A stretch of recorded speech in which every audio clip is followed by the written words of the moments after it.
reality. Only what I allow you to believe.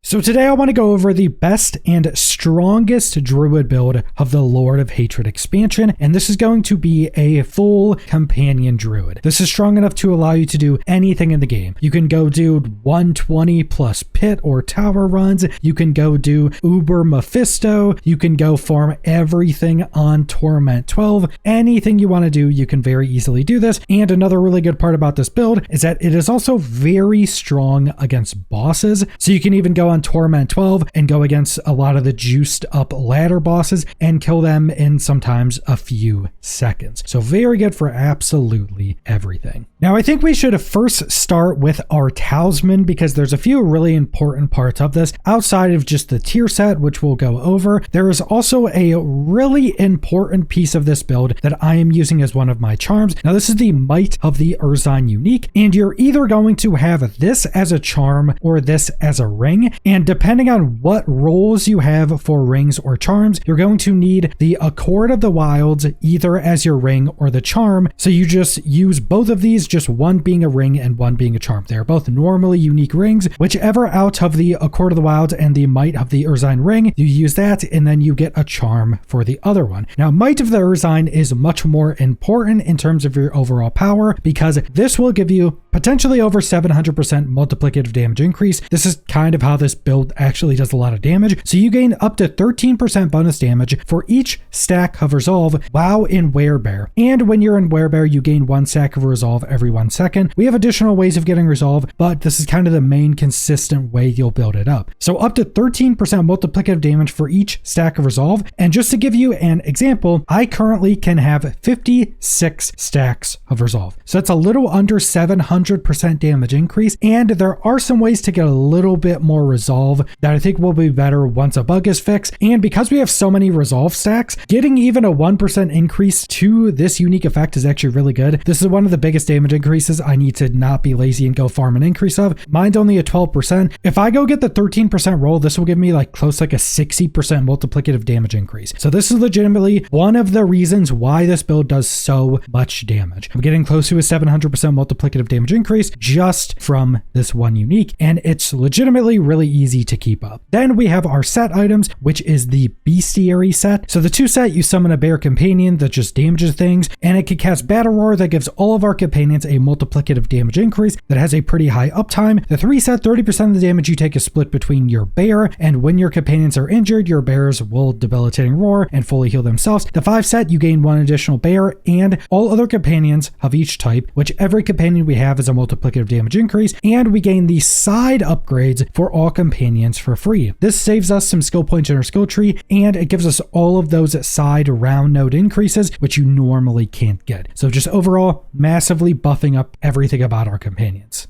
Then we have our skill tree, and we can start out on our defensives. We are using a lot of defensives. First, we're using Earthen Bulwark. This isn't going on our bar, but we are putting a lot of points into all of these because we have the points to spend. But the top upgrade we're taking is we extend the duration of barriers to 12 seconds and increases its base barrier amount to 60% of our life. And we are proccing this through a rune, and this duration increase does affect the rune. So now anytime we proc this from our rune, it lasts for 12 seconds and just is a bigger barrier. Then we're taking the reconstruction variant, so it restores 15% of itself every second to just make you much more tanky. If you're doing things like, let's say you're doing bosses or you're going to a bunch of different content, let's say you're doing your war plans, well, anytime you say go back to town or go some places out of combat, you will lose all of your resolve stacks, and building back up to 56 can take some time. So if you're doing content like that where you're kind of darting back to town and then back to content and doing stuff like that, you may want to take Traventine Bulwark, because every time a proxy gives you 3 stacks. This will help you stack up faster, but reconstruction is better for survivability. Then the bottom upgrade is overpower. When we use Earthen Bulwark, we gain 2 stacks of overpower, and this is just some additional damage increases, we don't really need the unstoppable. And then we're going down, we're putting a bunch of points into Cyclone Armor. This will be on our bar, primarily because it gives us a massive increase to all of our resistances. As you can see with everything, I have over 100% increase to all resistances. The variant we're taking is Greater Cyclone armor, all bonuses and damage are increased by 100%, so this massively increases your resistances. Then the bottom variant we're taking is a 20% increase to all resistances. So just a massive increase to resistances, the main reason we're taking it. Then we're taking Debilitating Roar. Now, one of the big reasons we're actually taking this is because we need to be in Werebear at all times, and the only other skill we have that puts us in Werebear is our ultimate with a long cooldown. Debilitating Roar is how you always stay in Werebear. If you go back to town, you won't be in Werebear. You have to use Roar or your ultimate to get back into it when you're in combat. And if you interact with anything, like let's say you pick up an item off the floor for a Nightmare Dungeon, that puts you in human form, you have to Roar to get back into Bear. And again, we get our upwards of 700% increased damage from being in Bear. So you always have to be in Werebear. But if you don't know, going into the expansion, Druid forms actually work a bit differently. Once you go into a Druid form like Werewolf or Werebear, you stay in it unless you specifically do something to take you out. So like interacting with an object or using a skill that takes you out of it. Now we don't have any skills to take us out of Werebear, but you interact with something, you're now in human. So this is good for that. It's also just good for being defensive, reduces all the damage of enemies around us. Then the top upgrade we're taking is it gives us a 30% increase to our max life for the duration. We'll have this up 100% at a time, so just much more tanky. The other upgrade increases duration by 1.5 seconds or 4.5 if you're fortified. Then the variant we're taking is Booming Roar, increase all of its effects and duration by 50%. So the main thing you want to do is when you have all these upgrades, you want to make sure the duration of this is around 3 seconds shorter than the cooldown, because it doesn't show the extra 3 seconds we get from the increased duration. We will always be fortified, so we'll always have the full duration increase of this, but it doesn't show the additional 3 seconds. So right now, my actual duration of this is 16.2, so it's right around the cooldown. It doesn't need to be exact. You just want to make sure you have close to 100% uptime on Debilitating Roar. Then going down to our companions, one of the things you'll notice, and because we went over the set bonus, you don't need to put any points into any of these side passive upgrades. We will get all of them passively. And pretty much only our wolves are what we're putting points into because our other companions aren't really used for their damage. Now we have Poison Creeper and we are taking the Toxic Visitation variant. This just makes this skill a poison aura around us for 4 seconds. So we pop it, it's just this big poison around us that stays with us. This is primarily to just poison enemies. We have some other effects that increase our damage off of poison. So that's really all this is for. And it can also proc lucky hits to reset our companion skills. Then for ravens, we are just taking Raven Flock, which increases how many ravens we have. Now the passive attack speed can actually be nice for proccing some other things, like when ravens attack we get additional stacks of resolve, so that can help with that. But we primarily take this because we get more raven companions, and more companions equals more multiplicative damage from one of our aspects. Then for our wolves, we are taking the middle variant, and this is quite important. This is Werewolf Pack. It becomes a werewolf skill. It deals 50% increased damage, but now your werewolf companions will use Feral Dash on their own against distant enemies, but they're not unstoppable. Feral Dash is the active skill of wolves. Now the active skill of our wolves is pretty much all of our damage. I mean, all of our companions can hit pretty hard. Like you'll see your wolves just basic attacking enemies for like billions of damage, but your main damage is your Feral Dash. Now any distant enemies, your wolves will automatically Feral Dash too, which is exactly like if you just used your wolf active on them, but it doesn't put the wolf active on a cooldown. They're just using it freely to distant enemies. You'll see in the footage, and if you play this build, your wolves are constantly just teleport darting all over the map, destroying things. This is also how you can do pretty much anything that's not against a single target very easily, because your wolves just constantly spam out their Feral Dash to everything in an area, just dashing to them and like instantly killing them even on Torment 12. This is how you actually clear out big groups of enemies as well. In general, this will just make your wolves destroy pretty much everything on your screen solo. Then for our final ability, we have Grizzly Rage. Now at a baseline, this just gives us armor and makes you berserk, which we really don't care about at this point in the build, but the variant we take is we get increased damage each time we deal or take damage to 200% while in Grizzly Rage, so massive damage increase. Then we take cooldown reduction for one node, and the other node is you gain 100% fortify when cast. So Grizzly Rage is just a massive damage increase and a defensive increase. Now it is a really long cooldown, it does also have a pretty good duration on it, and one of our pieces of gear will allow us to get this back much more easily. Then we have our Paragon boards. The first board, we're taking a Headhunter, a bonus to normal nodes within range. Secondaries increase damage to elites. Legendaries increase damage. The first board is Untamed. Casting a companion skill gives you increased damage, stacking up to 80%. So there's a massive damage increase at all times. The glyph we're taking is Dominate. This is also a reason why we take the Overpower procking aspect of our Earthen Bulwark. When we get Earthen Bulwark, it gives us Overpower. This will just give us a damage increase when we have any Overpower. We don't need to have like 4 stacks, just any stack of Overpower, which will basically be always. This also gives a bonus to rare nodes within range. The legendaries increase damage. Then going over to the left, we're taking Survival Instincts, basically just a damage increase now. The board we're taking is Keeper, a bonus to all rare nodes within range. Then you and your companions deal increased non-physical damage. Then the legendaries non-physical damage. Then we're going over to the right, we're taking the Thunderstruck board. Storm skills deal increased damage and increased critical strike chance. Our wolves are storm skill damage because of one of our uniques. The glyph we're taking is Wild, a damage increase to companions. The secondary is the passive portion of your companion skills deal increased damage. This is massively increased damage, so things like our ravens and our poisons and our wolf's attacks will be massively buffed. The legendaries increase critical strike damage. Then the final board we're taking is Heightened Malice. Poison enemies make us deal increased damage. This stacks up. This is also why we're still using our Poison Creeper. We just walk around poison stuff, deal massively increased damage. The final glyph we're taking is Spirit, increase to critical strike damage. The secondary is when we crit enemies, they take increased damage stacking up. The legendary is increased critical strike damage.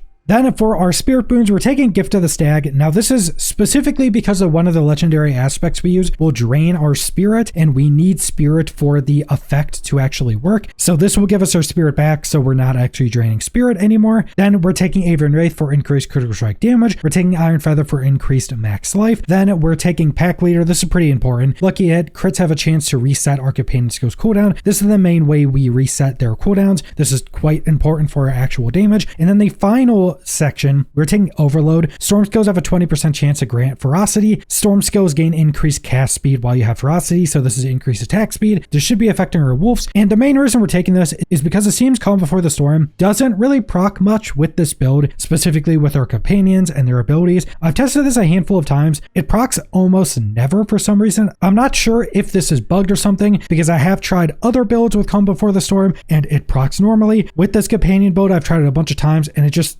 seemingly doesn't proc much, if at all. So just keep that in mind. That may be a bug, but I'm not 100% certain on that yet. Then we have our mercenaries, and you can take whatever you want. If you're trying to do harder content, you're probably going to want Rahir because he has passives that you can take either a 50% increase to resistances or armor. I'm just doing normal content most of the time. I'm not like crazy high pit pushing. So I'm usually just using Subo just because of his enemy tracking on the minimap. Legitimately the main reason. You do get a good damage increase for critical strike damage when enemies are hit by his cover fire, but I'm legitimately just using him for the tracking. For my reinforcement right now, I'm just using Variana because when she uses Bloodthirst, it gives me a 10% increased attack speed. Realistically, you can just use whatever you want. I think the best one, especially if you're doing higher tier content, is going to be anything that gives you like a damage resistance increase, but it's not really that big of a deal. You could just pretty much use whatever you want. And then that brings us into our gear, our gems, our aspects, all of that. Now we are using 2 uniques and 1 mythic. The mythic we're using is Air of Perdition. This is pretty good because the critical strike chance increase is nice, but the main reason is its special effect at 80%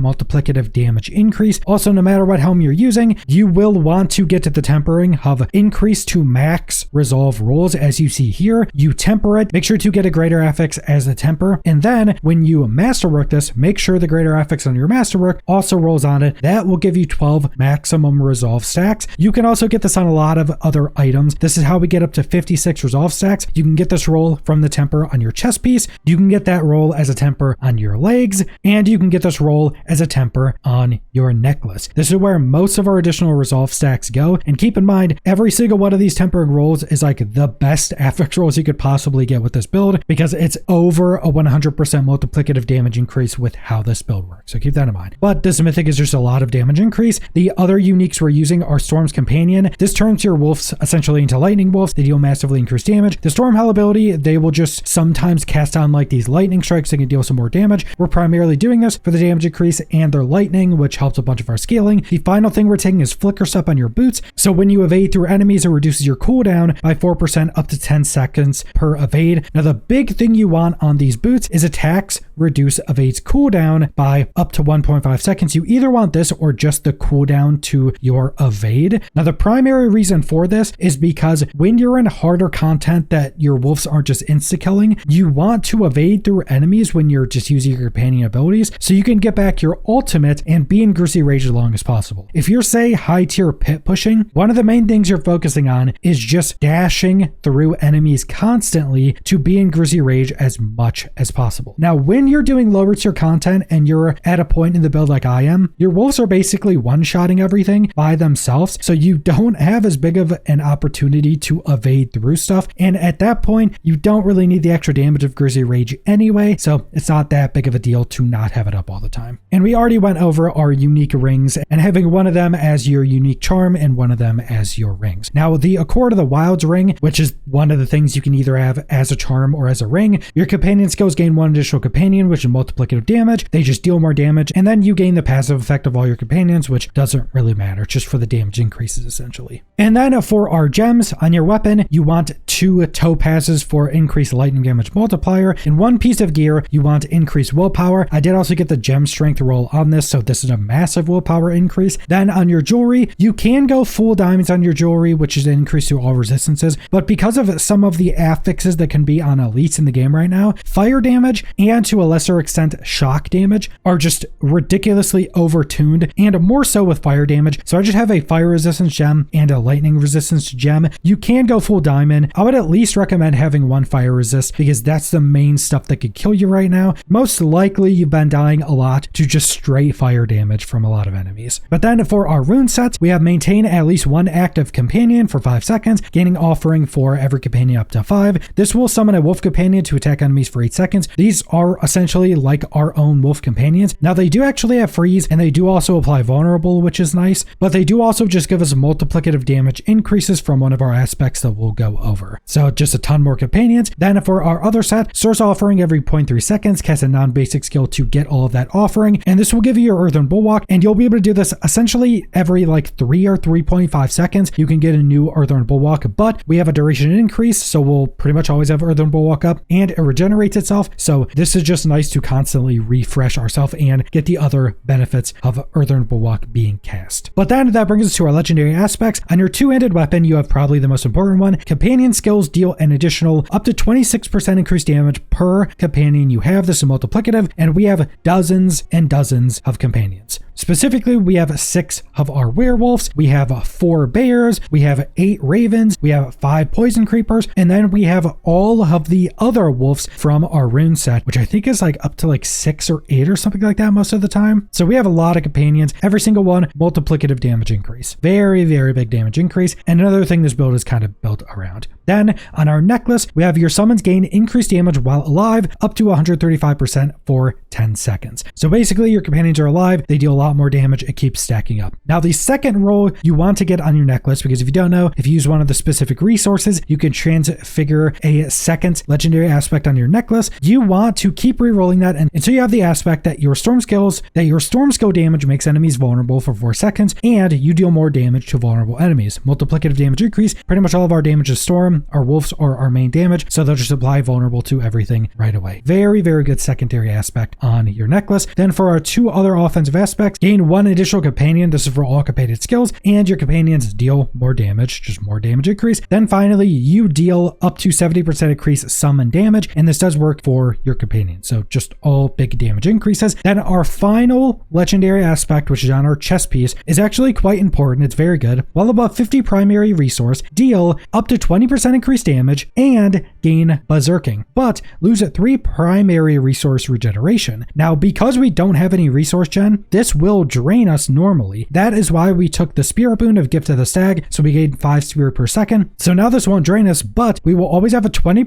multiplicative damage increase, which on a chest piece is good, and you gain berserking at all times, which is another 25% damage increase and a 15% movement speed increase. We will just always have more damage and berserking 100% of the time because of this one aspect, so it is a very, very strong aspect to be on a chess piece.